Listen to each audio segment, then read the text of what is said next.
Magandang araw po sa inyong lahat. Nandito ako muli upang magbahagi sa inyo ng salita na nagbibigay at nagpapahaba ng buhay at nagbibigay karunungan sa bawat desisyon natin.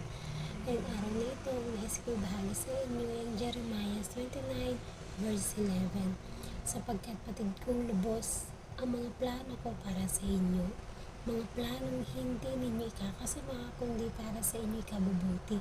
Ito yung mga planong magdudulot sa inyo ng kinabukasan punong-puno ng pag-asa. Itong verse po natin for today, iangkop ko po sa akin o pwede rin po sa inyo.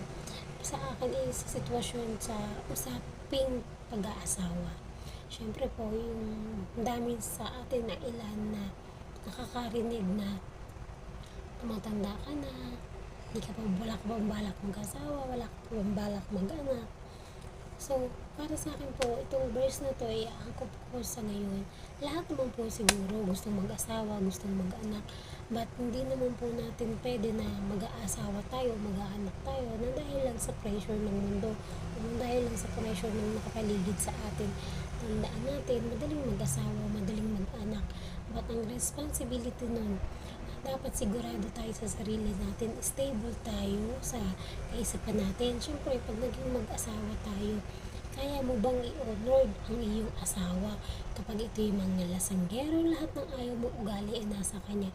Kaya mo bang i-honor yun? Kaya mo bang pagpasensyahan? Kaya mo bang manatili sa ganong klaseng relasyon?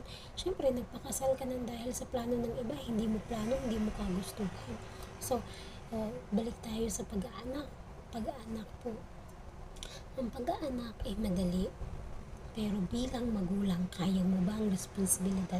Kasi bilang magulang, alam ko naman pong mahirap maging magulang, pero bilang magulang, dapat alam natin sa sarili natin kung paano natin pakikita sa anak natin ang pagdidisiplina, ang pakikinig, ang pagbibigay respeto, at pagiging pantay. Kasi minsan bilang magulang, ginagamit natin ang estado bilang magulang para tayo respeto ng ating mga anak. Opo, nandun na tayo.